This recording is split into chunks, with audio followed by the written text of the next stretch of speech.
नमस्ते। कक्षा 7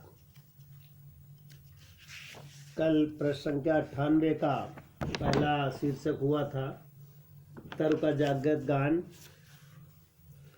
जड़ कंधों पर चिड़िया चहकी, डाले गंध भरी महकी, फल रस भरे फूल मन मोहे, झूमे हैं कुछ बहकी बहकी, सब कुछ खोते ही खरीदते हो कितना पाना, चिर सुगंध तरु गाते हो जितना जागृत गाना।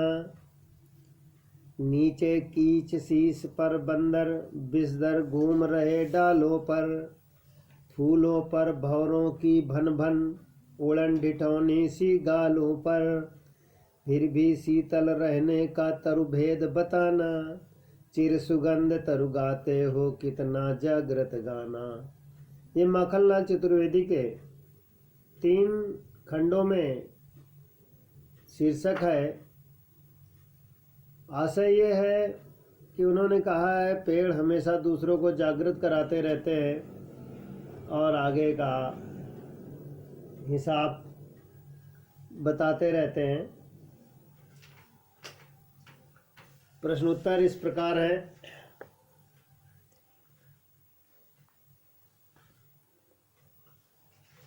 पहले दूसरे पैराग्राफ का क्या है कि जड़ कंधों पर चिड़िया चहकी,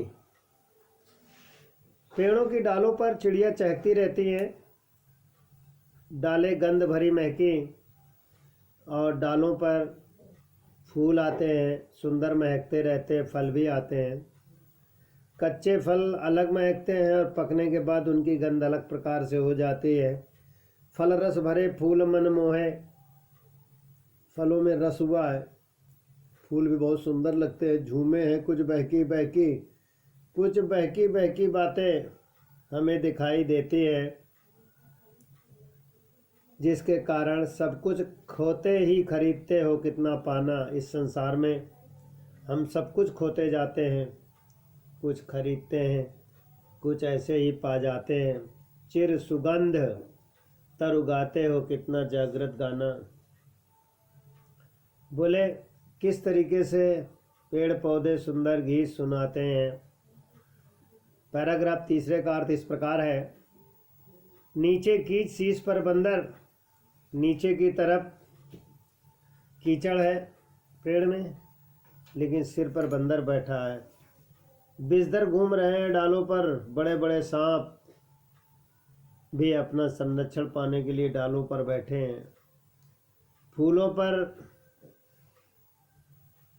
भंवरों की मनमन उड़न टिटौनी गालों पर, फूलों पर उन्होंने कहा कि सुंदर सुंदर भंवरे मंडरा रहे हैं और उस प्रकार से वो गीत गा रहे हैं।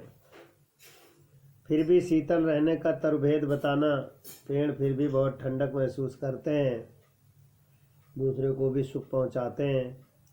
चिर सुगंध तरु गाते हो जितना जिगरत गाना।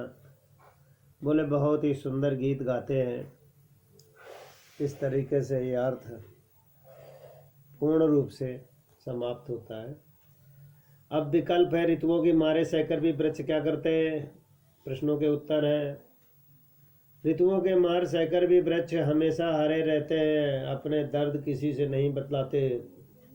हवा के चलने से वृक्ष में क्या क्या परिवर्तन होता है। हवा के चलने से पूरी डाल हिलती है। पौधों में जो जीव जंतु रहते हैं इनको बड़ा सुख मिलता है। प्रस्तुत कविता में कवि ने वृक्ष के किन किन गुणों की सराहना की है। कविता में कवि ने वृक्ष में पेड़ों को बंदरों को संरक्षण देना, सांपों को संरक्षण देना, पक्षियों को संरक्षण देना, इस प्रकार सबकी ओर उन्होंने कहा है। सह सहकर ऋतुओं की मार का क्या अर्थ है। सह सहकर ऋतुओं के मार का अर्थ है वृक्ष सभी ऋतुओं के प्रकोप को झेलते हैं। इसका दूसरा सही है। रसना पत्र खोल उठते हैं का क्या अर्थ है। रसना माने मुंह, पत्ते अपना मुंह खोलते हैं, इसका तीसरा सही है। चिड़िया कहाँ चहकती है, तीसरे का है उत्तर है चिड़िया पेड़ों पर चहकती है।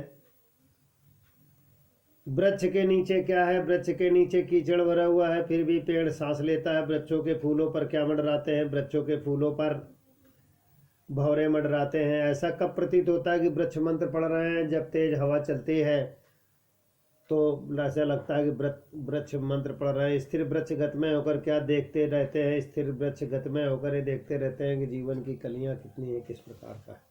विद्यार्थी प्रश्नोत्तर लिखेंगे और पढ़ेंगे।